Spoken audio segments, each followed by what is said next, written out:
All right. It's very informal, but come on in. How you Thank you. doing? Good, good. Thank you for all the requests and asks to come. Well, I'm at glad. least I'm our glad. timing finally got together. Yes, yes. And just ignore him. He's part of the show. Is he? You'll see him pop up from time to time. Nice. Um, it's I don't know if he's a fan favorite, but he's definitely part of the show. So. Oh, I love dogs and cats. So to the folks watching, this is retired Sergeant First Class Cameron Welniak. You were active duty, National Guard, Army Reserves. Army, and reserves. Yes. Glutton for punishment. Yes, I did the trifecta.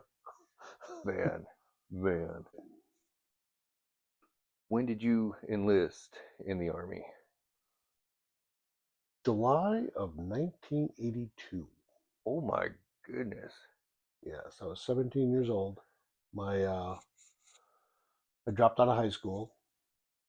I wanted to switch high schools. My dad was not having it. He wanted me to stay at the high school that he went to. All my friends went to the other high school. In lieu of that, I turned around and said, okay, I'm going to join the military. So that was the one thing that I was really angry with my dad about that.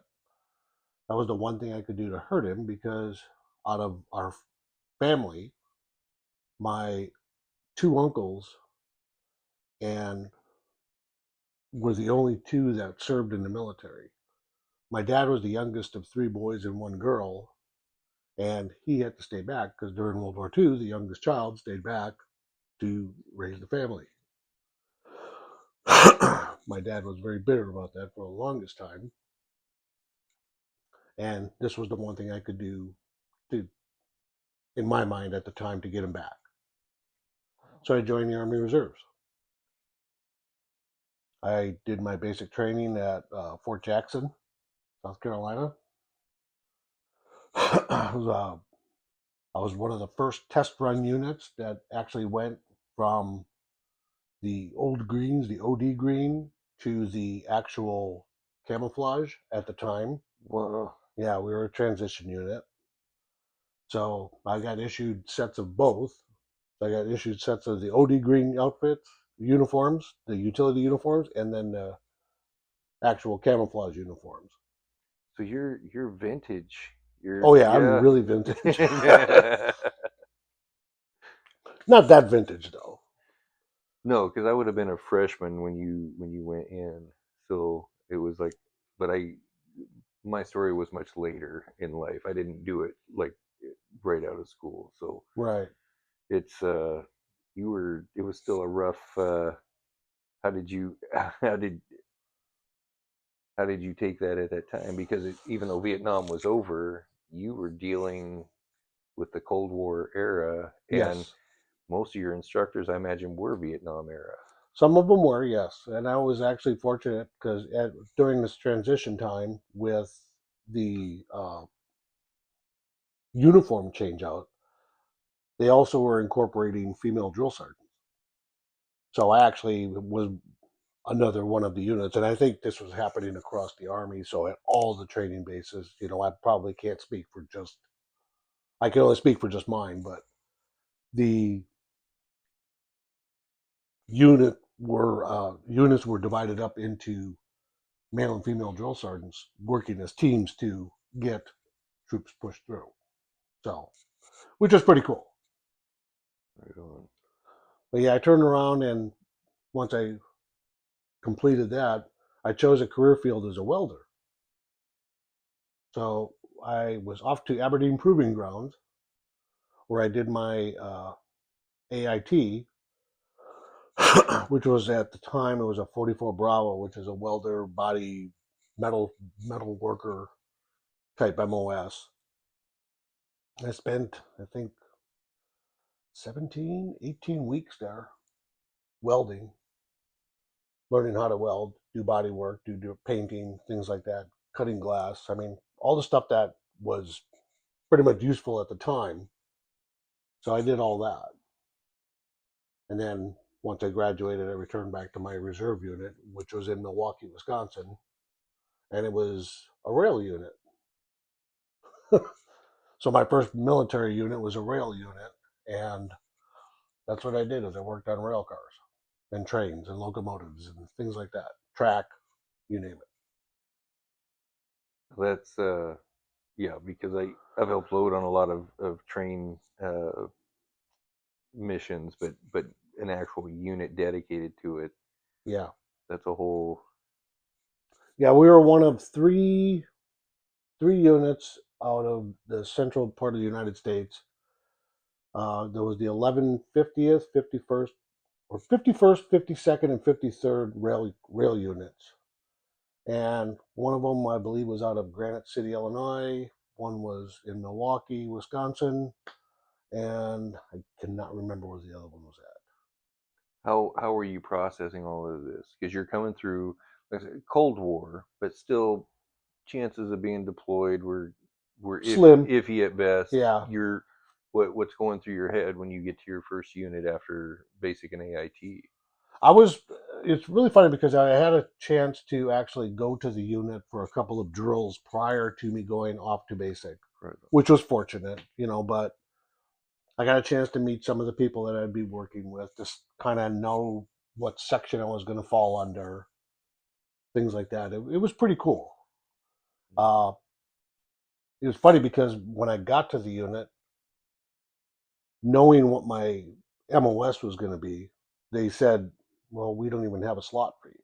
So you're going to have to go to a different school to get this MOS. So I went to a rail school in Sidney, Nebraska, of all places, not knowing when I was growing up that Sidney, Nebraska is right by Scottsbluff and Alliance, which are the UP and Burlington biggest, one of their biggest rail yards. And it's all in the Nebraska panhandle. So I went to school there for about 4 months and got a new MOS, which was 65 Delta, which was a rail car repairman, and started working on rail cars. Did your did your prior MLS help you at all with that? Do you feel It it did. was? It did. Yeah, actually, because I understood metallurgy a lot better than some of the other students. I understood how things worked. I was like, okay, we can bend this. Can we heat it? No. Can we do that? Yes. So metallurgy played a big part of that in my knowledge of that MOS. Did it help you on the civilian side, or Not initially. Down the road, it did. Yeah, especially my welding skills and things like that. I mean, and believe it or not, welding skills are a very perishable skill. oh, I could believe it. And you can pick it up. Again, the thing is it's one of those skill sets that if you sit down and repractice it, it'll start coming back to you. Right on. How did you make the jump to active? So I was young. I just turned 21 when I was in the unit. By the time I got to the unit and everything else, I was turning 21 and got married and figured, okay, well, how am I going to do this, you know, in the reserves? Because I'm not going to be able to support her in that aspect. So the only way I looked at it was to go active duty. And during that time, I wanted to go see the world. I wanted to take advantage of my ability to get stationed at a different location. So I figured, okay, well, I'll put in for Germany. When I did this, one of the NCOs that was guiding me through this process told me, he said, don't put that as your first choice. He said, put Germany as your second choice. He said, wherever you don't want to go, make that your first choice. I was like, okay. Sure enough, I put Germany as my second choice, and there I was. Got sent to Germany. Wow, because everybody I know, it's almost always Korea. It's Which like is funny because that's exactly what I put as my first option was Korea. That's awesome. So yeah, I did that. I was like, Germany second. I was like, okay, cool. I know a handful of people who ever got like Hawaii or Italy. It's almost always right? And Hawaii was actually my third choice. Oh, Yes. Yeah, because I know that because at that time I was learning about where all the military bases were worldwide. I was like, wow, we got bases there. Okay, cool. I want to go there. man. So you heard it from the expert. There, don't know how it works nowadays, but there might be that chance that don't put your first choice first, put it second. Exactly. So who do you end up with? Where do you land? So when I got to Germany, it was really a kind of a surprise. You when you get to Germany, I landed in Frankfurt, and you have what's called, I believe, it's called the 21st Replacement, and it's a unit that catches all the inbound soldiers, and they've already got places for you to go with what you're going to be doing and where you're going. But what they do is they process you into Europe to turn you into a European soldier, so to speak. So got through my little processing, which is only a couple of days or so, and then they called my unit, which happened to be Fourth of the Ninth Field Artillery, and I was like, okay, Fourth of the Ninth Field, okay, cool. Where am I going? And they said you're going down to a little place called Heilbronn, Germany. I was like, okay, where's that? And they said, well, it's outside of Stuttgart. I'm like, okay, cool. I get the NCO comes and picks me up, and we first time on the autobahn, jump on the autobahn. We're hauling ass down the autobahn, and I'm asking him questions. He's like, "Hey, where are you from?" Blah blah blah. All the usual light talk. Then I asked him. I says, "So what is this unit?" He said, "Well, it's a different unit." I said, "What? How so?" He said, "Well, you ever heard of Pershing missiles?" And I was like, "Nope." He said, "You're gonna know them." I said, "Well, what is it?" And then he explained to me that it was a intercontinental ballistic missile, short range, and it was one of the things that Russia was deathly afraid of. I spent 4 years in a Pershing missile unit. A lot of guys, when I came back from deployment, they asked me, they said, "You ever gone to Grafenwehr?" I said, "Nope." So you're serving during this time, and this is like when Yes, the height of the when uh, movies like The Day After and Threads have come out, and the yes, world is very aware of the effects of an actual nuclear strike. yes. And When our unit moved, it was, we had to notify Russia what we were doing because otherwise it was considered an act of war. Uh, when we went to the field, we stayed in the German countryside. We would never go to training bases. Just before I got there, they had, it was called a Waldheed missile explosion. One of the rocket stages fell over and exploded on the base at a place called Camp Red Leg, killed a few soldiers, and that started the whole ballistic missile protests and things like that in Germany. So yeah, we'd go out, we'd go down the road. We were constantly followed by Russian vehicles. We had to know what to look for with Russian Soviet military liaison. We had to know all that. So we were questioned on all that all the time. Uh, we had to be ready to go in less than 12 hours anywhere. So we had what was called A and B bags, duffel bags that were packed with all your gear. yes. Those were kept packed all the time at the motor pool, and they were your B bags were packed in a closet, and we get called up for a muster. We had timelines. H+1 this had to happen. H2 this had to happen. H+3 this had to happen. We needed to be ready to roll in H+5.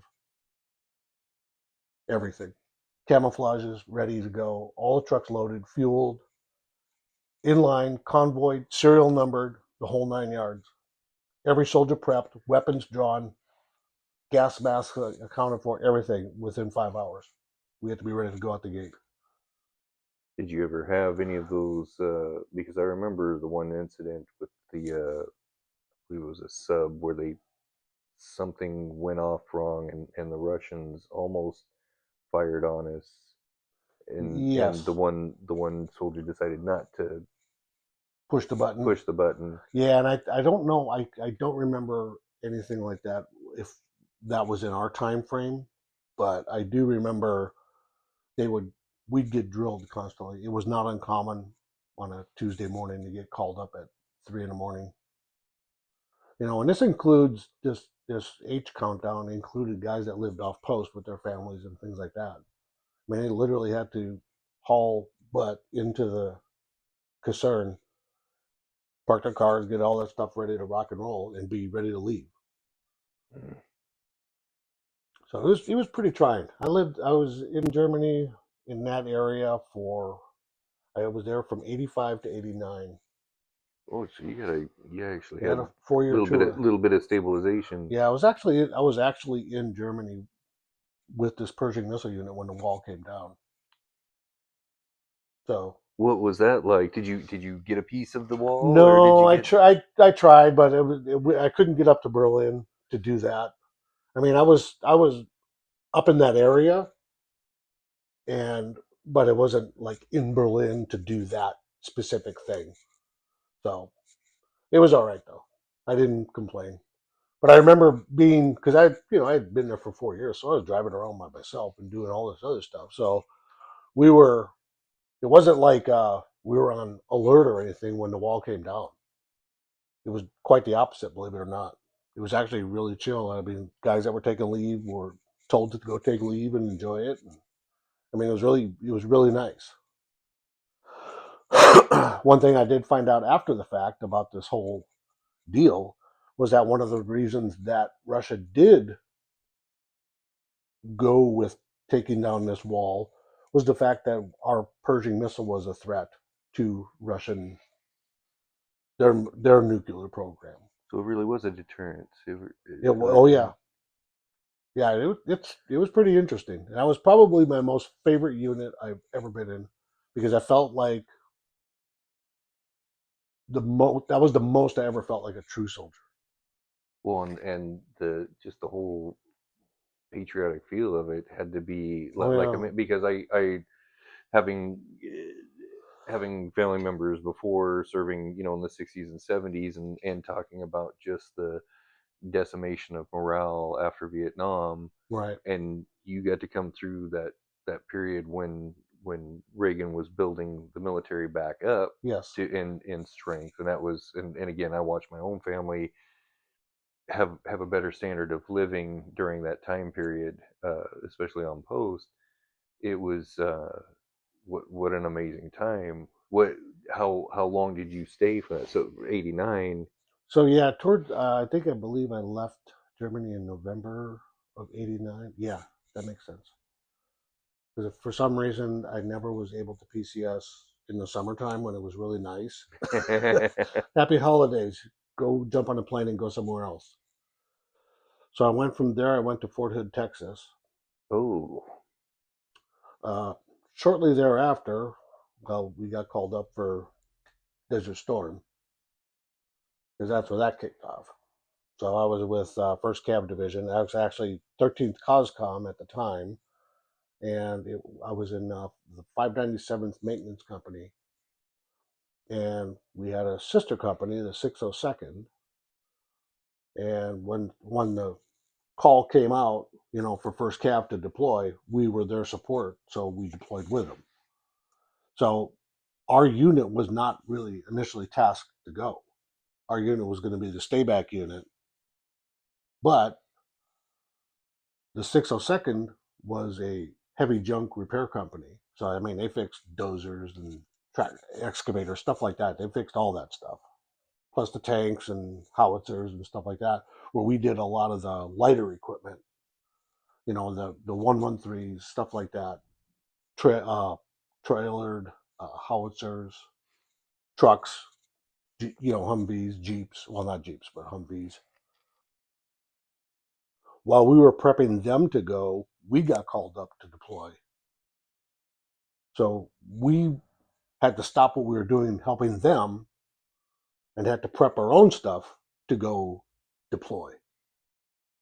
So talk about a mind screw.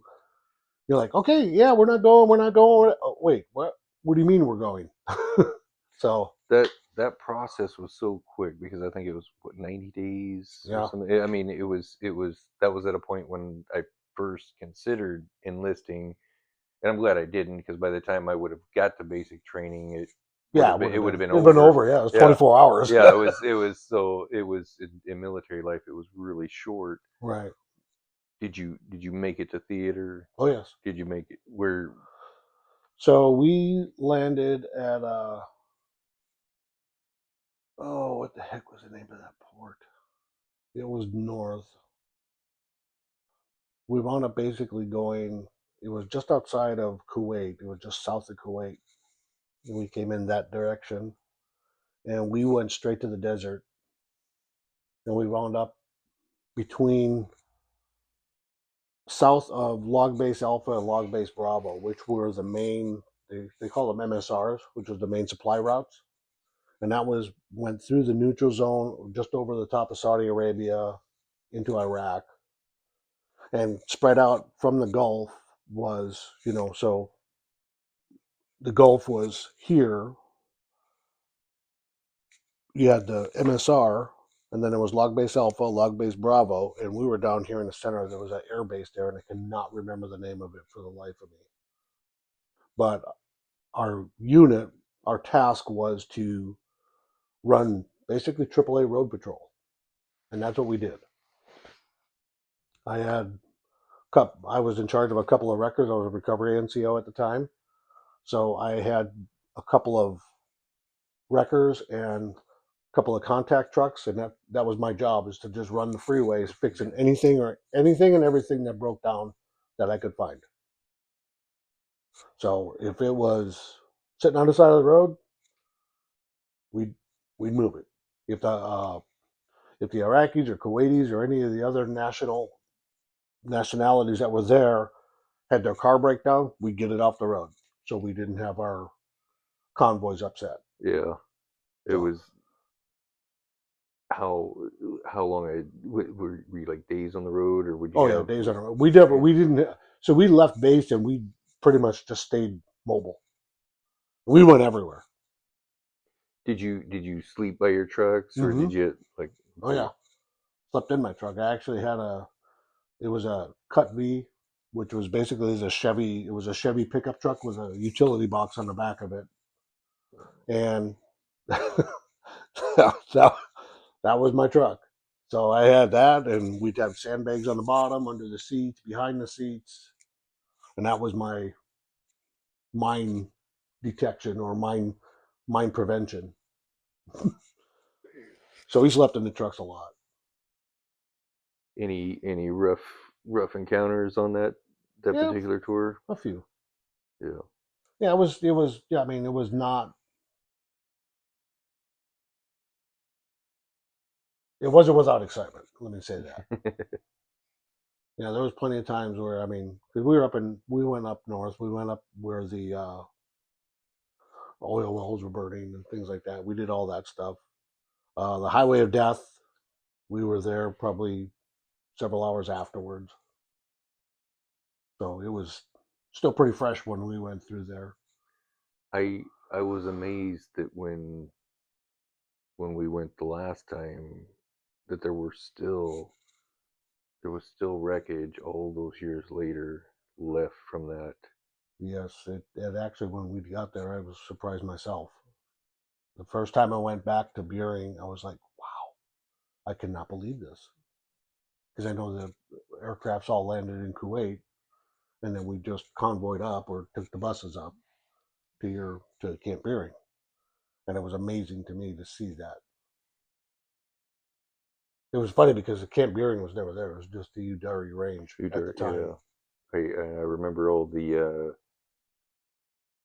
former special forces Mm-hmm. personnel that were teaching us how to shoot at the range, and it was probably one of the most realistic. And if you didn't feel like you were an adult soldier, Exactly. that was like that was probably one of the most professionally handled ranges that I had ever went to, but it was the no nonsense, like, hey, this is real. Don't flag your buddies. Yeah, Don't, this is, yeah. You do this, you're gonna get your ass beat.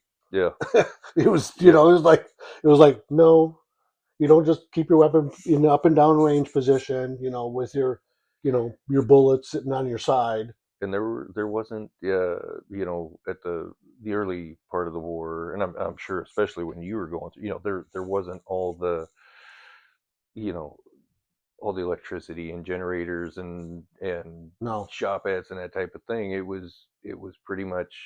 I shared with you earlier. We slept outside the tents Hmm. because the tents that were provided were so mildewed, and you, Riddled. you didn't know what type of spiders or snakes were in them, and we just felt more comfortable sleeping outside the tents than we did inside. Oh yeah. It was and I yeah by the, but at the same time, shortly after that, when we had got to Arif John, we were kind of surprised at the amenities that were available to us when we got there. It was nothing that we were expecting. I think we all came with that Cold War mindset, and the folks we knew from Vietnam and from Desert Storm, that it was going to be uh, a lot rougher conditions than it was. Well, we went down. So, like I was telling you before about our travels, on the MSRs. Well, we also had the North and South MSRs. We'd also run those down to Riyadh, and the night Riyadh got scudded like 7 times, we were right down there.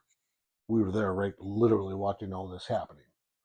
And one of my other NCOs, I was Spec 4 at the time, but I was in charge. We had, because one of the E5 that was in charge of us was running with our warrant officer, because we were like a little small commando team of recovery and repair.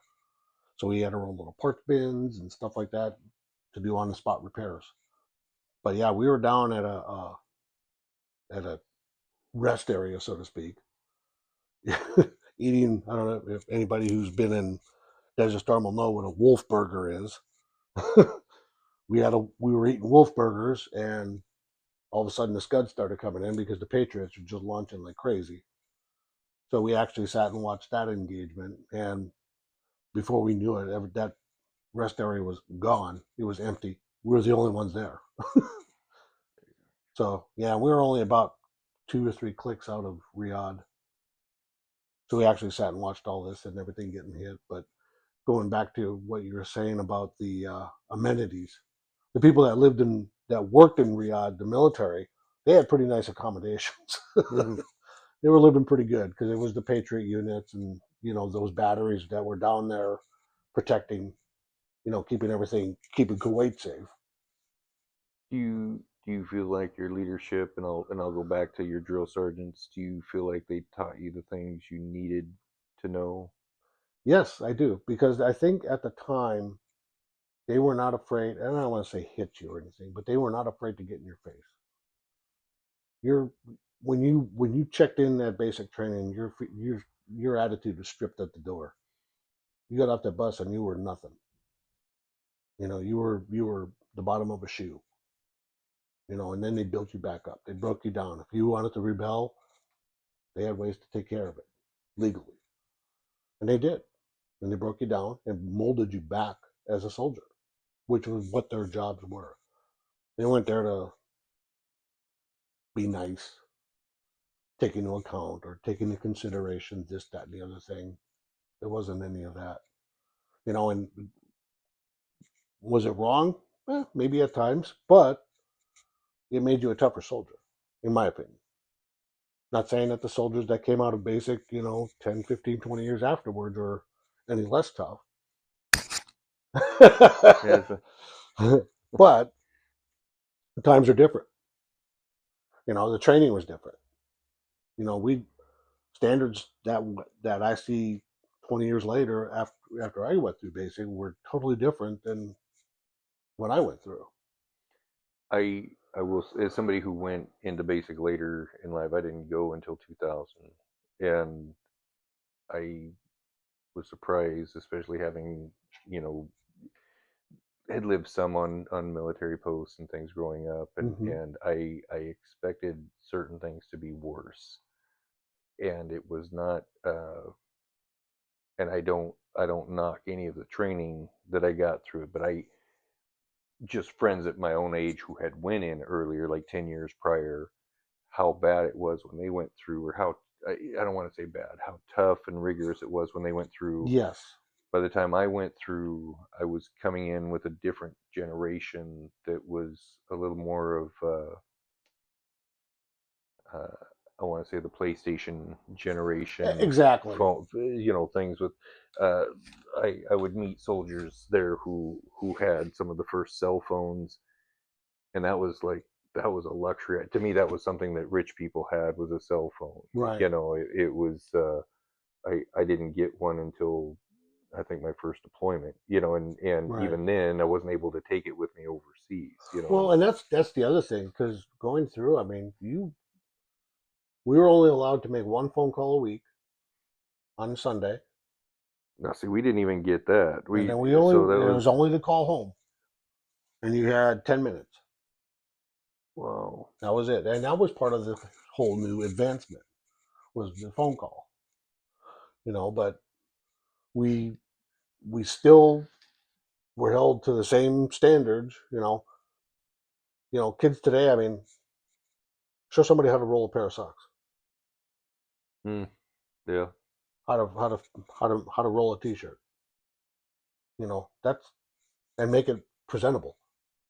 That's a big and deal. and make it within the dollar bill Yes, size to exactly. fit in the That's drawer. that's a very those are skills that because it's your attention to detail with that stuff, and that's it's I think it's lost in today's military training because they don't do that as much because it's not important, so to speak.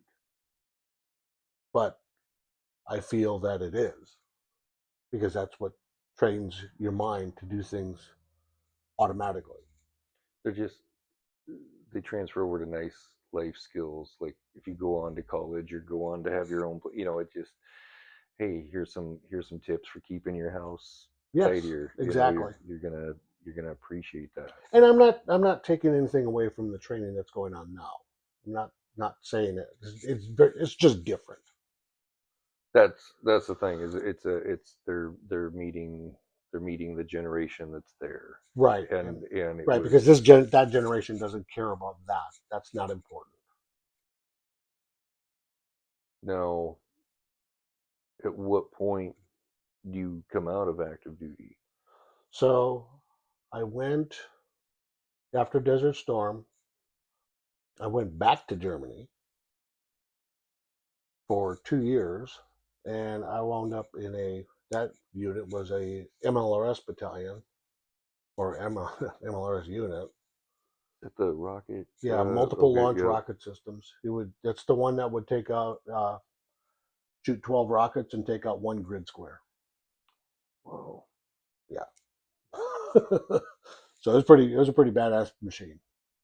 So we worked on those, and that's what we did. That's the first time I ever went to Grafenwehr or Hohenfels or any of those places to do live shoots of the MLRS, which is a pretty cool. The MLRS is the predecessor to the HIMARS, the ones that are mounted on the back of the MTV trucks.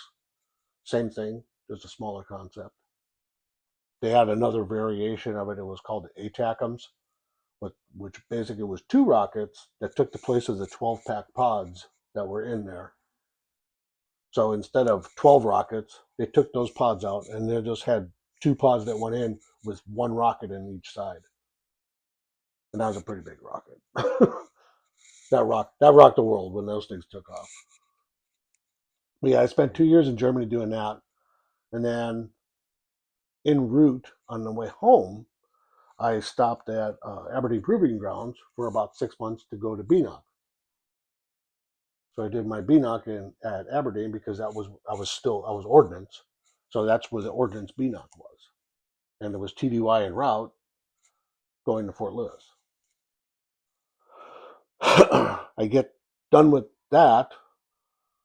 During my second tour in Germany, I managed to get myself divorced from my first wife And at BNOC, I get to meet my second wife. Traipse her across country to Fort Lewis. You'll see this pattern with sergeants, with NCOs. Where we won't go there. We won't go there. Yeah, Brother. we'll just keep the marriage side off to the side. Hey, But I always say 3.5. I am the statistic. that's what I feel like. I'm like, golly. But I got it right this time. I know it. Right on. But yeah, I went to Fort Lewis, and come to find out that the unit was training, well, actually was gone. They were already, half of the unit was down in Guantanamo Bay doing their deployment for the whole Cuban thing. And then the other half of the unit, which is where I was supposed to be, was down at JRTC in Fort Polk, Louisiana. Whoa. I'd been to Fort Polk when I was stationed at Fort Hood. We had gone to eastern Texas to go deer hunting. And we were like, well, shit, I'm on vacation. Let me just go to Fort Polk. So I went there and did that. Hung out, just chilled. Nice area at the time. But yeah, I got to Fort Lewis, and I'll never forget this because the first sergeant of the unit that I was actually at looked at me and says, where the hell have you been? And I was like, I don't know what you mean. He's like, we've been waiting for you for almost 6 months. Where have you been? And I gave him my orders for BNOC en route. He did not believe it. He was like, how come you didn't let us know? I said, I didn't even know I was coming here. Because it just said Fort Lewis. It didn't say, because it was a replacement unit at Fort Lewis. So I never had a unit assigned to me. Wow. And of course, it's your fault Of course. because you controlled that. So yeah, as soon as I got there, it was really funny because as soon as I got to the unit, I got all my stuff unpacked. I got set up. They issued me a whole bunch of stuff for the jungle. Excuse me. He said, well, next week, Monday, you're going down to JRTC to catch up with your unit, and you're going down to Guantanamo Bay. I was like, okay. Wow. In that week, orders come down for me to go to Korea. Mind you, now, I have not even received my whole baggage or my household goods or none of that stuff. It was all still en route coming back from Germany. So it was still in transit. He says, well, looks like you missed out on going to Guantanamo Bay. He said, but you're going to Korea. I was like, what? Wait, no. I said, I just got back from overseas. He said, doesn't matter. And I said, no, I can't. I can't go to Korea. I said, I just got married and blah, blah, blah. And, explained the whole situation. He was like, sorry. Army says no. You're going to Korea. He said, and to top it off, he says, you're going to have to extend to go to Korea because your ETS will be halfway through your tour. And I said, I can't do that. He said, well, then here's your option. Get out. Okay. So as I was doing my out processing at Fort Lewis, I walked over to the National Guard and said, hey, what's going on? Can I join the fun? They said, sure, come on in. Asked me my MOS, everything else. That's when I got stationed at Bravo Company 181. Wow. Now where was Bravo at? They were in Yakima. Yakima, okay. Yeah. Yeah, they were at the training center, and then that's where I started with the National Guard. Is that no? Were you SEALA or were you Yakima proper? I still, believe it or not, I actually was living in Auburn. So you were commuting on drill weekend? Yeah, M-Day. Yeah, M-Day. I would drive across over the mountain and go to YTC for drill. I can't say anything because I almost was going to be a Spokane at a unit in Spokane, so that's like 6 hours. Yeah. Just to drive over and 6 hours home. Yeah, so. Same thing. I mean, after a while, I mean, you don't care. You're like, okay, whatever, have fun with it. So yeah, that's what I did. Is I turned around. I was like I said, I was living in Auburn because I was stationed at Fort Lewis. So I lived in Puyallup, and then when I started looking at ETS, and I talked to my wife, I was like, well, let's move somewhere different. So we moved up to Auburn because we were looking at buying a house. So moved there, and then I was commuting from there over to YTC, and just started hanging out with the 181. Loved it. Great time. How how did you end up becoming a technician, or did Yes. you? So what I did was we would go. My boss, I was in the welding section. My boss, Vern Ford. I don't know if you've heard of him. I know that name. I The older gentleman, Yep. kind of funny. Everybody knows Vern. Vern was one of those guys that was he was just a cut up. Good guy. I liked him. A lot of people don't, but it was one of those take him or leave him. But I liked him. But yeah, I was there working, and Chief Bob Hamilton. We used to work with him. He was one of the supervisors over at Mates, and I talking to him. I was like, "Boy, Chief," I said, "I could get used to doing this job every day." He said, "Why don't you apply?" I was like, "What do you mean?" He said, "We're always looking for good mechanics." He said, "Can you do this? Yeah. Can you do that? Yeah. Okay." He says, "Put it on your resume." So I turned around and he showed me where to go to look for the jobs. Looked for technician positions. The first one I applied for, he interviewed me, and he was one of the interviewers, and I got rejected. Wow.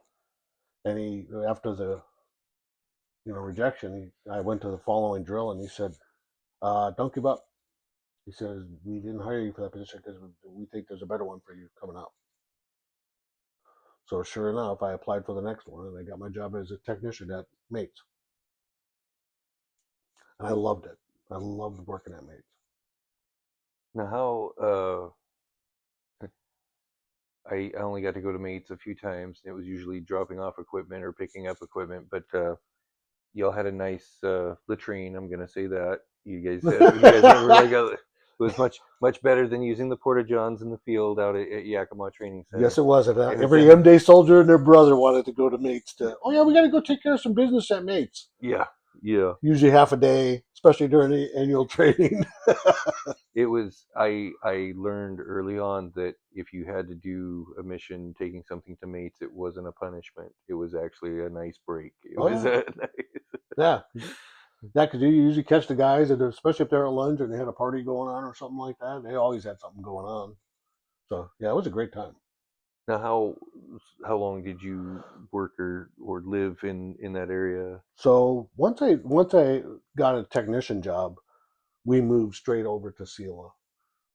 We were like, yeah, we got to go. So we moved over to Sela, bought the house that I was in Sela. This is blowing my mind because I nobody goes to Yakima because they want to. How did I mean I loved the weather. you did I absolutely like love the weather. Everybody can hate on the snow, but I tell you what, I loved the 100-degree days. I loved all that, and I guess it was from being in the desert, from Desert Storm and stuff like that. I just fell in love with it. I'll never forget when I was in Germany the second time, being being on an 88 recovery vehicle, so cold, sliding on tank trails to try to go recover one of the launchers that slid off the track, off the tank trail into a ditch, spending hours in sub-zero temperatures. And I was like, no, nope, nope, nope, nope. So I moved over to Yakima, and then I was like in the summertime, I was like, yeah, this is cool. And then the wintertime hit, I was like, nope, nope, nope, nope. I think it takes a special individual to be able to appreciate Yakima because I can tell you that was like my favorite part of leaving field artillery was not not that aviation didn't go over there. We had some missions It's over easier there because you too. can just fly away. You Yes, can't do that in a yes, track. it was a lot tougher to do that. But now you're with 181. Mm-hmm. At what point do you get the call for the last deployment? So when I was with one, Well, let me step back. Let me step because I'm jumping ahead because you have a deployment before this. So after Desert Storm, you come into the Guard mm-hmm, and you end up deploying again. with the 181. So I did go with the 181. So that was in 03 or 04, 05. I never made that deployment. Got held back medically, had my shoulder operated on. Once that was complete and I was released medically, I contacted any unit that was going on their next deployment to Iraq, which was the Chem unit, 792nd Chem. They went over to do a detainee ops mission. So I went with them as a L&L, which was a position for individuals to basically facilitate the move of detainees and things like that. And there was 5 of us that did that. We had a major and 2 master sergeants and a couple E7s. That was us, and that's what we did. We helped move the Abu Ghraib detention facility to Camp Victory in Iraq. Were you with Bradford by chance? I don't remember the name. Okay. Um, how were and I'm assuming you were there for a year Mm-hmm. for that period. Actually, it was 18 months. Wow. Yeah, that deployment was an 18-month deployment. We actually had leave halfway through. They would give us, you could take a break. That was the thing that I noticed. It was different on our last deployment. Is that they made it just short enough so that they didn't have to send us home on Right. leave. Mm-hmm. I think there's good and bad with that, but like I personally, after looking at it after the fact, I personally thought it was a bad idea because when I got home on my break, I never left. I was still there. I was just home there, if that makes sense. I was never comfortable in anything knowing that I had to go back. yeah. So I mean, and you're always running with that in the back of your head. And you're like, okay, yeah, that's now I remember. Oh yeah, shoot, I can't. No, I can't get involved in this because I'm going to be gone in 3 days or 4 days. I'm going back to right where I left. How did that? What was going through your mind, especially historically? Because Abu Ghraib was a black eye. Oh yeah, That was a very big black eye on American soldiers. yeah, it was a big black eye. You know, a lot of things. We did a lot of things wrong with Abu Ghraib, and you know, when we were there, it was we were working on cleaning it out. We were working on addressing what we could address, things like that. You know, processing of detainees, uh, ensuring that they were taken care of. You know, not letting them get too rambunctious, if you will. Uh, ensuring that they weren't escaping. We've had a couple attempts. There was a bunch of them, you know, but we got them. But it's still, you know, you're living with that. You're living on the edge all the time. And then you had the town of Abu Ghraib, which was always taking pot shots at you and mortars and things like that. So we were getting mortared constantly. And if we were getting mortared, we were getting shot at. Snipers everywhere, you know. But it was pretty good because we had a lot of logistical help. You know, we had other units in the area that were helping out. You know, maintaining security and things like that. So it's not like we were the only ones there doing the job. You know, there was a lot of people there. You would hope so, especially once the news of that hit mainstream media. Yeah, That and was, like I said, we were there after the fact, but it was still not, you know, we weren't back in anybody's good graces, so to speak. It's still a big black eye on us. And it was pretty bad. I mean, if anybody has seen the footage of it, it was pretty bad. and those that don't know, the original situation were our soldiers were holding prisoners of war, and lack of leadership, uh, things de-escalated very badly. The prisoners were humiliated and treated however you felt they should have been treated. They were treated wrong according to our laws and the Geneva Convention. Exactly. I was just going to say the And Geneva and Convention, especially because it we did was not treat them with respect and dignity like we should have. and it Regardless of how bad we thought these people were, it wasn't our position to actually be the judge, jury, and executioner. and it was a huge failure in leadership. In Absolutely. the it was one of the uh, again, it's one of those things where you're like, with all the training that we get, How did how that did happen? that happen? Right. Where was the disconnect between the leadership and the soldier? And why were so many young enlisted soldiers getting in trouble for things that should have been taken care of far above them? Correct. That was a rough. That's one of those rough lessons that if you do go through basic training in the IT, they will probably teach you about as you're going through it. Yeah. Yeah. And that's one of the things about basic. You ever see that video where that admiral stands up and gives that speech, and he starts off with, the first thing you should do every day is make your bed, Yeah, because you'll at least accomplish one thing. And I can't remember his name off the top of my head, but believe it or not, that stuck with me the first time I heard him say that, because I was like, that makes sense. Because I remember in basic training, that is one of the first things they taught us, was to make your bed, make it correct. And I was like, yeah, because he said no matter what happens during the course of the day, you come home and you still have that freshly made bed. it's At least you have some sense of order to come home to. And I've kind of taken that with me everywhere that I've gone in the military. Every unit that I've been in, I've always tried to instill that sense of keep the one thing, maybe not a bed, but the one thing tidy. When I was deployed, I mean, we were in freaking sandstorms and all kinds of weird situations.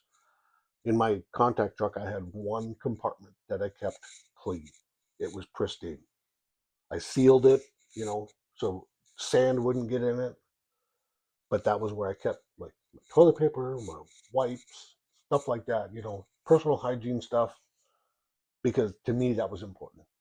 That one little that one little square of, piece of order in the chaos. yes, that I Piece of that the I can control.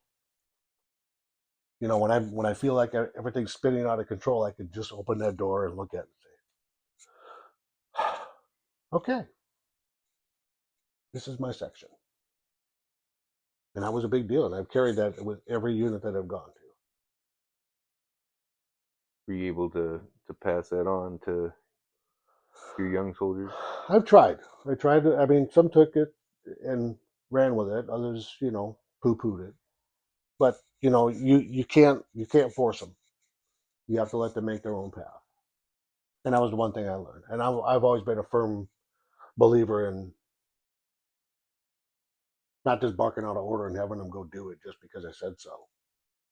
I'm going to do it because I'm going to have them do it because that's what I would be doing. The only reason why I'm not doing it is because somebody has to be in charge of watching over to make sure everybody's doing that thing correctly. And I've explained that, and I've been on the other end, you know, because I didn't communicate orders correctly, I wound up having to do it.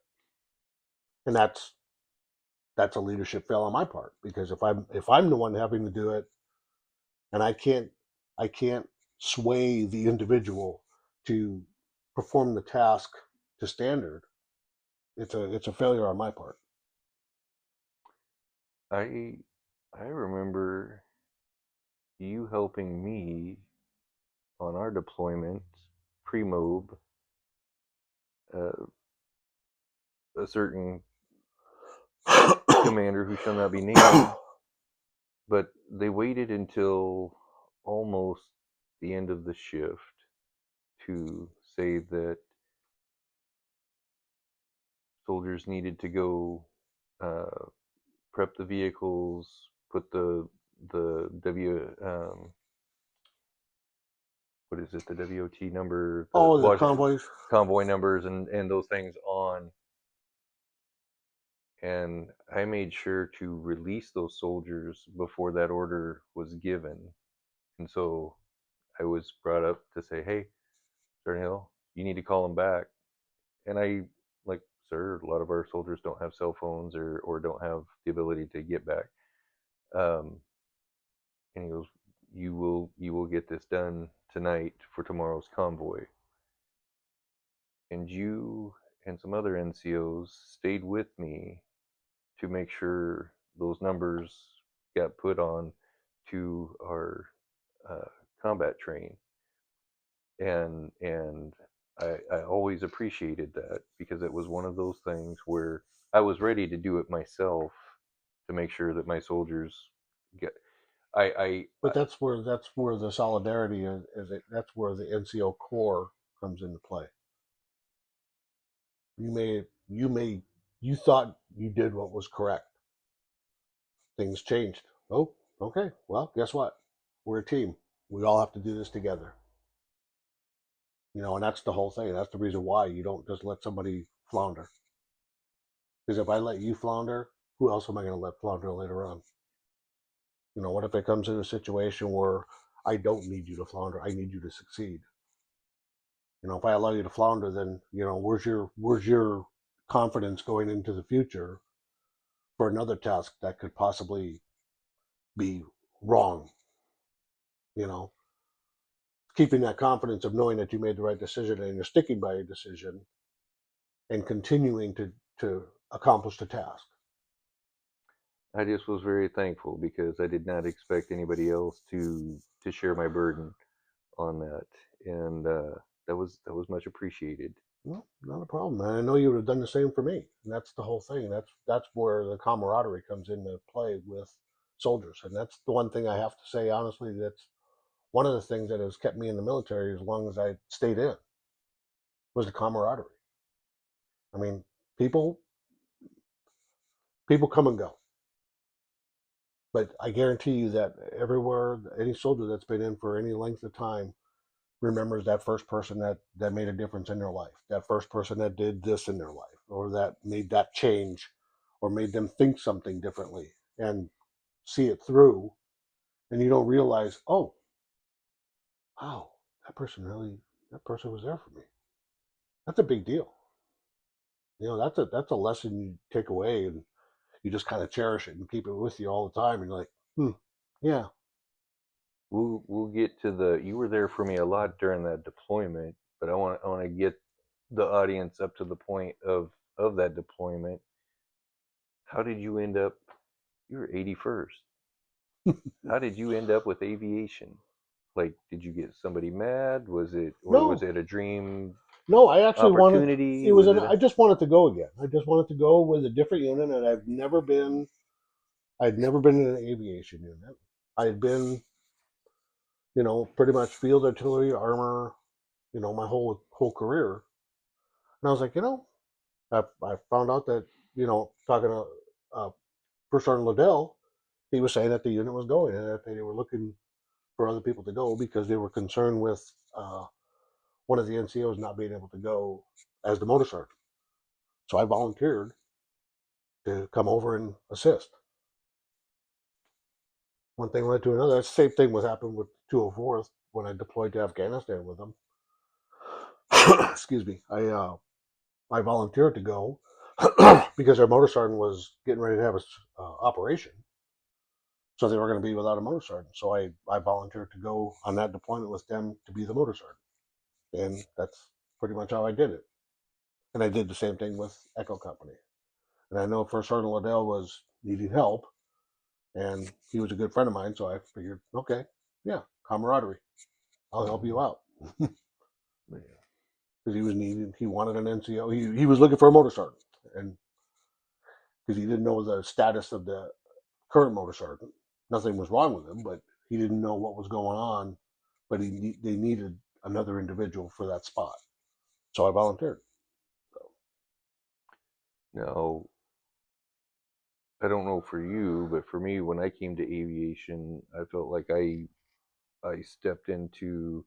I feel like I stepped off of a cold shore in Michigan to Laguna Beach or oh Venice yeah, Beach in California. Like it was night and day coming from field artillery to oh yeah, aviation. absolutely, same thing. Same thing. Yes, yeah. I think we were talking earlier. I alluded to leaving the 81st Brigade, like walking off the Death Star and going to the Cloud City and Star Wars. Lando's waiting for us all there with Exactly, with the some arms wide cards. open and saying, "Hey, where you been?" But no, and I'm only kidding about the Death Star thing because, but the regimentation in the brigade is way different than the regimentation in the Troop Command, 96, the aviation, any of those units. It's just a different mindset. Not that it's wrong; it's just a different mindset. It's those sleep plans are a lot more serious when you have pilots involved. Yes, exactly. I mean, you think Where about it. There's yeah, because it's just like I mean, you don't put a naval a sailor, you don't put them in the same category as you would a naval aviator. Totally different. You know, you got a chopper pilot. You know, that's a different breed. That's a different attitude, and the crews are different. You know, you have the guys that are that they own that bird. and even like in my own MOS when I was fueling field artillery, if a track gets bad fuel and Yeah, gets stuck yeah, on the not a road, big deal. it's like okay, let's Yeah, you give bad fuel to a bird, yeah, that's you're going to jail, or yeah, somebody's dying, or exactly, or or both, both, or exactly. yeah, Yes, it's yeah, that's it's a big deal. The responsibilities are the priorities, I should say, not the responsibilities. The priorities are very different. You know, we talk about the equipment isn't the 100% thing. You know, the soldiers are. Well, yep, I agree. But by the same token, you're taking all them soldiers up in the air in a piece of machinery. That machinery is very, very important. and thousands of parts working against each other. Exactly. Where yeah, it's amazing what one wrong wrench, one leaky hose, it just yeah, the pucker factor is definitely a lot different. But that's what I've always tried to instill in my training. Yes, okay, it isn't an aircraft, it isn't a helicopter, but if your brakes fail in your Humvee while you're going down the freeway, guess what? Wreck a hand, wreck Wrecking is wrecking. yeah. An aircraft comes down to the ground. You know what that's called? It's called a controlled crash. There's and aviation. The thing that I found out really quickly was how small of a community it was. Um, you may be doing missions with active duty, whether it's Army or Navy or Marines, and when you lose those pilots or those crews, it it gets felt through Oh yeah. you feel that hurt through the Well, the whole squadron. it's a smaller family. I'm not saying it's nothing. Nobody else is a family, but it's a small family, so it has to be really tight because one loss is catastrophic. You know that it's kind of funny. I mean, because if you have 12 helicopters, and you have 12 tanks, you lose a tank. Okay, yeah, you're going to lose a little bit of whatever. You're going to lose a little firepower here and there. But you lose a helicopter, you're losing a lot of mobility. So now you've already reduced your forces a lot. So aviation is very important. And when I got to the aviation unit, I saw how our equipment was, and I wanted to make sure that our equipment was the best it could be for deployment. because that was critical to me, that to make sure that every fueler was able to do its job, and every truck, piece of equipment that we had that we were using to take care of those helicopters were in the best form possible. And then we found out afterward that we were falling in on all this equipment. I know. To do all that work on your own equipment. To get it all prepped and ready and ready to rock and roll, and all of a sudden it's like, wait, we're not taking it with us? Yeah. And then you get to start that whole cycle over again. Oh, yeah. Refurbishing that equipment that's there. Holy cow, that was a pain. That hurt. How did you, because you go from, when you're technician status, you're working with a pretty set crew through the week. Mm-hmm. You leave with your M-Day unit. You have a bunch of M-Day soldiers who don't have wrench time, who don't have the, it's not that they haven't done the schooling, but maybe have never replaced a motor, never replaced, did half of the services that were required, and now they're thrown into an environment where, hey, this is what we're doing every day. Every day. Right. That was I've been fighting that fight ever since I joined the Guard. I've always been a firm believer that we can train all day long, but I've always been a firm believer that maintenance is training. You're maintaining the equipment, you are training a soldier. Wrench time is the most important thing. There's only one way a marksman's going to get better, is if he's shooting. You can't sit down and give him a book and expect him to be a better shot. Just like you can't expect a mechanic to read a book and become a better mechanic. They have to physically do it. I mean, it's repetition is the basic for everything.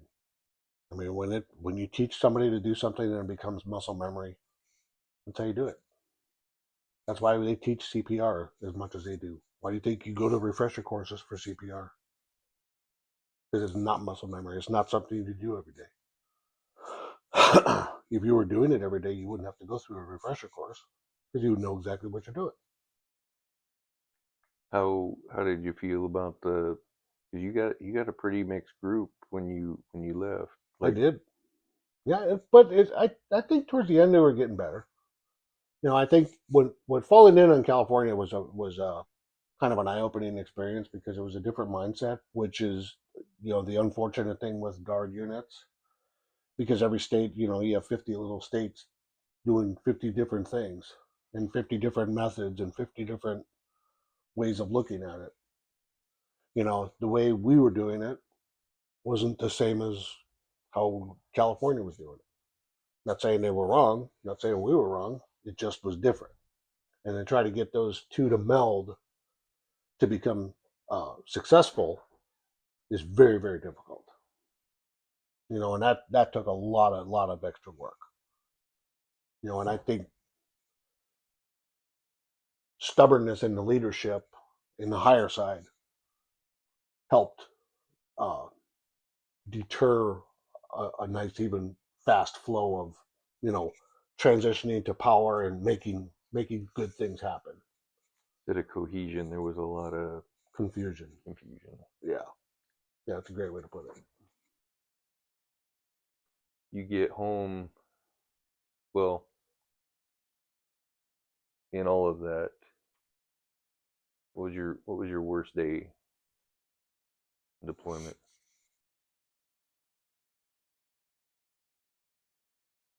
My worst day of deployment?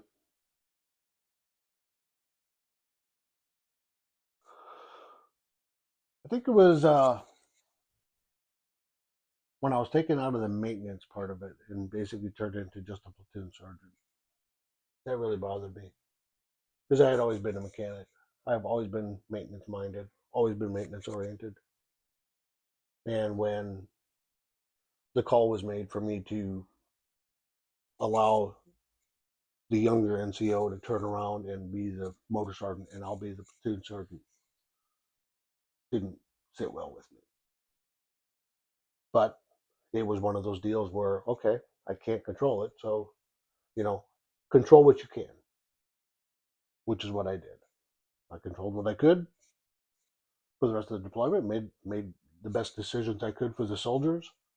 Helped out every soldier that I could. Was I right all the time? No, I was probably wrong a lot, but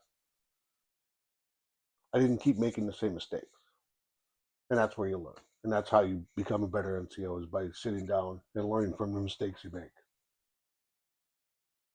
What would you say to those soldiers that they're in a toxic leadership environment? Um, some of them are leaders and they're not allowed to lead. I mean, we get to see that a lot. Yeah, You have been in a leadership position or you're doing leadership, and suddenly you're not allowed to lead anymore. I don't get down. Don't be down on yourself. Don't think that you're a failure. Uh, Basically, control what you can control. If there's because people are going to flock to a natural leader, whether the rank doesn't necessarily matter. Respect isn't respect is earned. You don't you can have rank and bark orders at people all day long, but they're not gonna respect you. And the mentality of a true leader is going to come out in the individuals, uh, especially in the guard. That's the one thing I realized in the guard. That's probably one of the last places that you can actually sit down and look at rank and say, okay, you're more knowledgeable than I am. Because there's people that might be doing this job in their civilian world that know way more than what you would know about a certain thing. And if you're not allowing them to lead and keeping them in that environment that they can't lead, you're not helping them. You're not helping that soldier. And if I'm in that position as a leader and I'm supposed to be leading and I'm not allowed to lead, do what you can to stay pertinent. If you can't lead, stay pertinent. Because, like I said, the soldiers will eventually come back to you as a leader because they're going to recognize true leadership. I am gonna write that down. If you can't lead, stay pertinent. That's that's some good. That's a good quote. I'm gonna,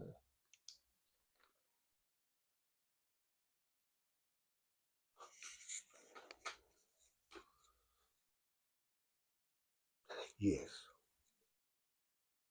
You hear mom home?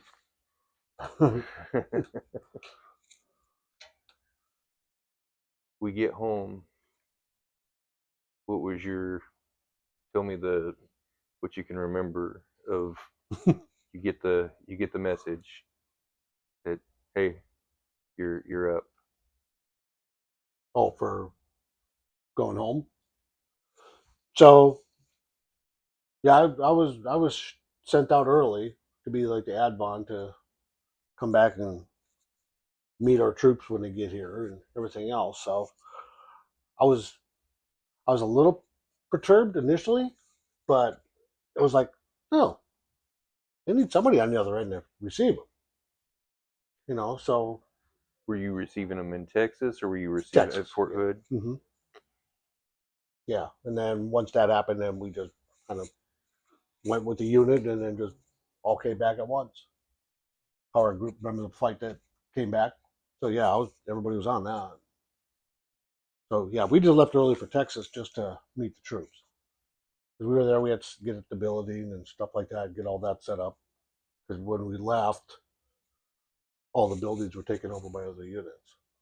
So that's why when we came back, we were in the same rooms. I was with a medical Right. returning, Yeah. so y'all I didn't get to see you all for at least I think a month, maybe 2 months. Yeah. Um, Believe it or not, that part was kind of blurry to me because it was like towards the end, I was like, I think everybody was just at that whole, let's just get home. I did hear that in some ways it was better after I left because certain people had been moved or transferred, and that basically your mission was done Right. right near the time that Yeah. I left. Yeah, we were pretty much at the tail end of it because the incoming unit was pretty much there and taken over already. I mean, normally they were given what was the handoff? What was it? 2 weeks it was supposed to be. It was faster than that. Oh wow. Yeah. Before we knew it, we were intense. So I mean, it was really fast. It was like 1, 2, 3, done. Were soldiers staying out of trouble? Because that's typically that last 90 days is For where the the most part, I mean, we had a couple of troublemakers, but it was nothing that we couldn't control. I think everybody was just getting fed up with each other. You're in that cooped up environment, and you're like, you know what? I think I'm going to cause a little trouble. especially when you go from having your own little space to suddenly Yeah, you have to you're share it and with everything else. Yeah, and that was a little bit of a struggle. That and freaking power. Holy cow!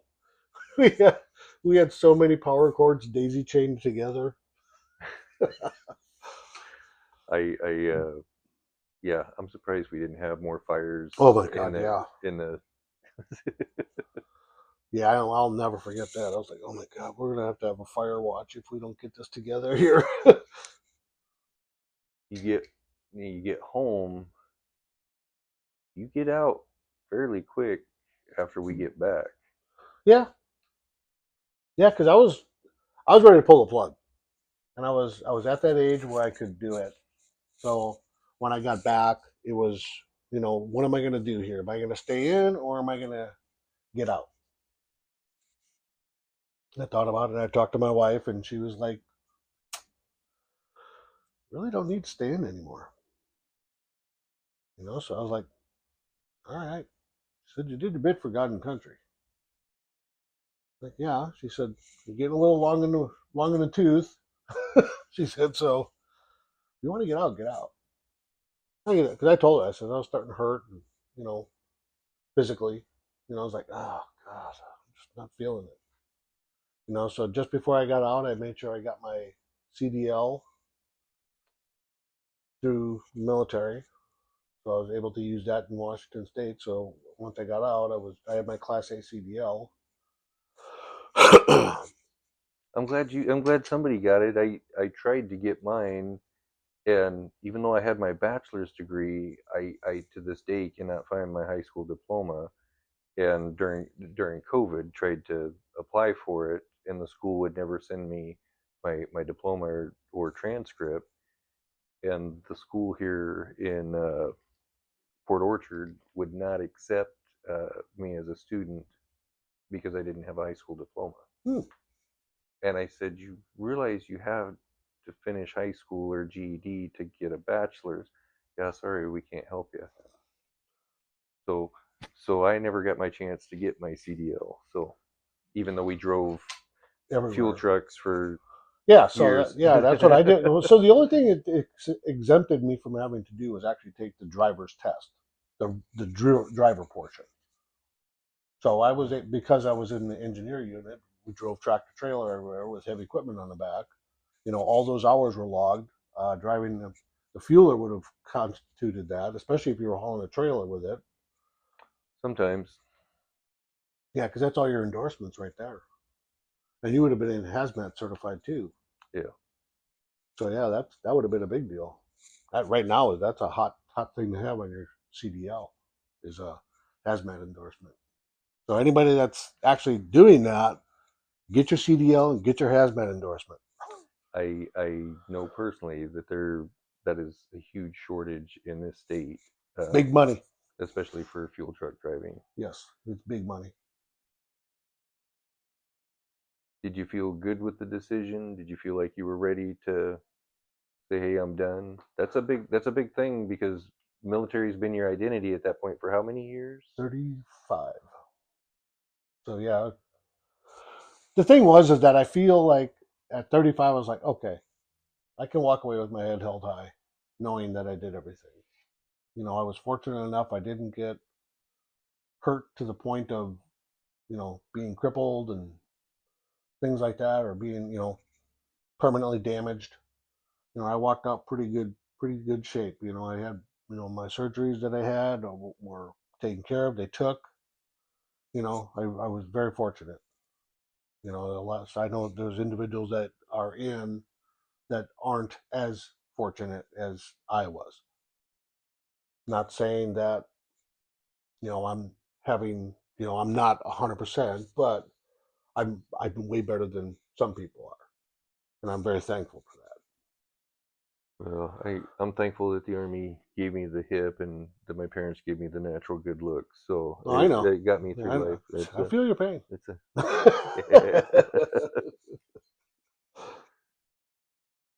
You come home. What does your wife say? No more. No more deployments. She said, "You're done." After I got back from uh, Kuwait with the aviation, she said, "Nope, you don't need to do this anymore." We were able to finagle ourselves into a position where we're doing well enough where I didn't have to stay in the military anymore. She said, "You want to get out, get out." And then you come over to God's country side of the mountains. Yeah, and it was for the Uh, kids. yeah, yeah.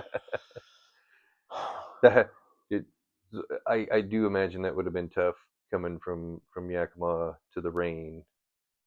Oh Um, yeah, that that was was whew, that was boy. I cussed that rain every day for at least 6 months, starting out every day.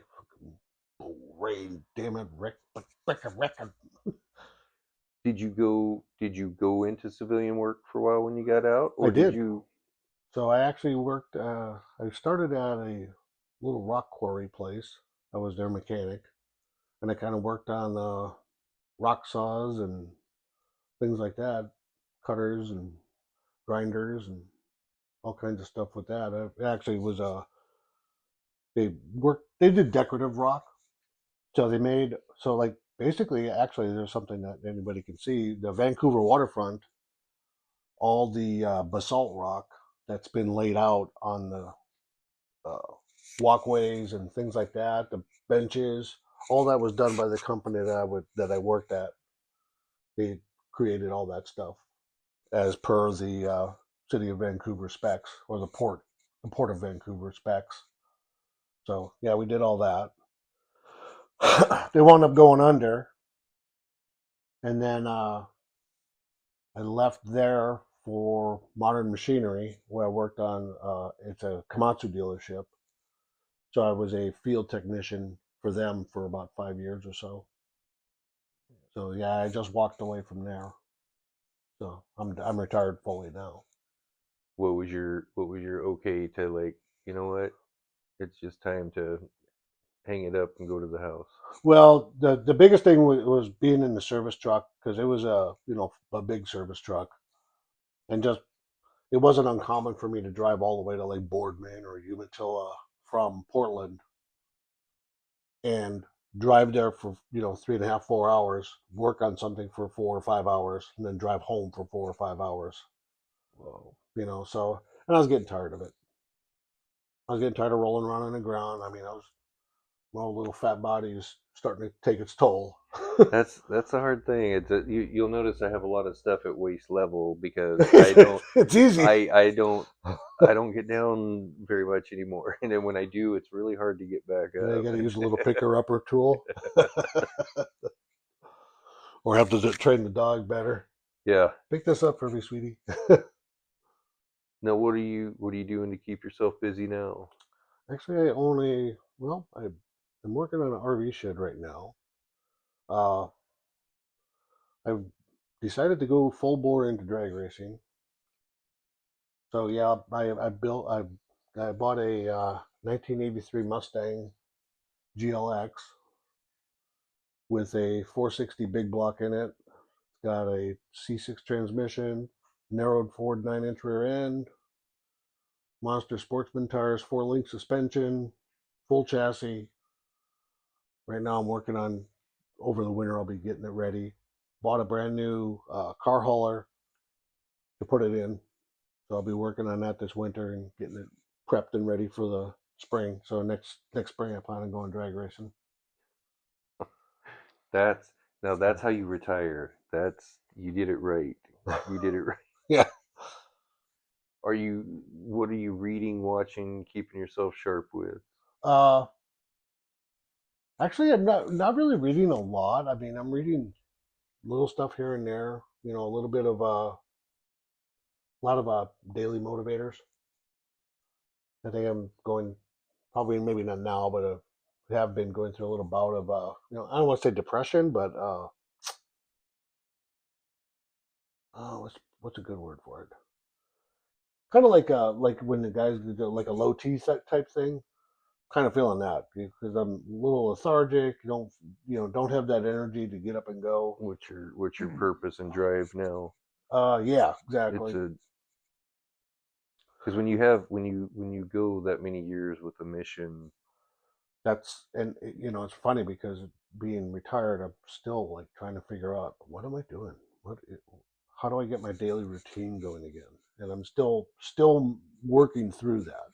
And I'm excited for the folks who are doing it and can do it. I know I tried for a couple months when I first got out, and I think I've shared before, but I remember one day sitting on the couch after being out for 2 months, and my wife left for work, and she came back home from work, and I had not moved. I had not moved from that spot. I was in the exact, and I was still.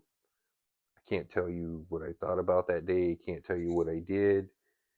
And she goes, "Are you still there?" And it like snapped me out of it. And I said, "Yeah, I guess I am." I realized I had let an entire day slip by Right. because I wasn't sure what to do next. I had been putting in some applications and things, but going from so many years of just go go go to now, I'm not gonna lie, that first month was a lot of fun. Oh yeah, I had a lot of fun that yeah. first No month. denying that. Um, but when the routine of not having mission or direction or purpose, I think that was the part where I was thankful when the mental health agency called me up and said, "Hey." And that's kind of what I'm trying to figure out right now because I kind of did the whole got out of the military, had my little time frame where I like was happy. He was like, "Yay, I'm out." Then I went to work, and then afterwards, uh, retiring from or leaving there because I was collecting my retirements. So I was like, "Okay, you know what? I'll figure this out."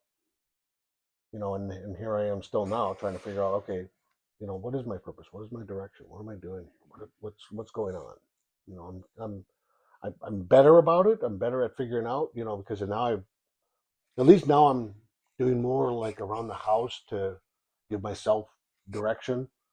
I've actually taken on cooking and, you know, doing more things around the house. I'm still light years behind my wife in doing all this stuff, but I try to lighten her load now because she's still working. So I try to lighten her load, sometimes not successfully, but hopefully I get a B or a D for effort. I always hope the same thing. I always hope that I'm being more those things that I didn't used to take care of or notice, or Right. I hope that I'm like helping with that load because I always say she works a real job. Yeah, exactly. I get to work kind of a dream job. I'm not gonna lie. I get to work and help people who are homeless or have been homeless, and so it's for me. My days are it's a nice day just getting to go do my work, Right. and so it's that thing of am I sharing in her load so that she has Right. some peace when she hopefully I'm being her peace and not being part of why she's dreading coming home. It's That's it's really funny because that's what I do with my wife. I'm like, I hope that I did enough today so she's not mad at me. Just totally kidding. But I you get don't. that Oh feeling. no! You Oh get no! that I feeling know. every so often. You're like, did I really do anything of value today? Yeah, when they ask you, it's like, You feel like why are you attacking me? well, I I made breakfast. Yeah, I ate. I Uh, washed my butt. it's like, I I took a shower. I shaved. Well, I want to thank you. I have been. I'm glad again that we finally got to catch up, and It's been a long time. it's been a real long time. What do you say to those young ones that are thinking about the military, enjoying it? Would you still encourage them? Do it. Join it, join it, join it. And the reason why I say that is because it's going to teach you something. It's going to teach you a set of values. It's going to teach you to be a better person. Man or woman, does not matter. Do it. You will enjoy it. It'll give you a sense of pride that you've never thought you had. Have fun with it. Right on. Well, Thanks. thank you very much, and thank you for especially all those talks overseas, all the when I broke my leg and had to go through all that stuff and got sent home. That was I remember that. that was that was a rough go. We weren't very bright with that one. Stupid marathon. When was the last time you saw Colokai? What's that? When was the last time you saw Colokai? Which one is that? I don't know. The black one. The black furry one? The bigger one?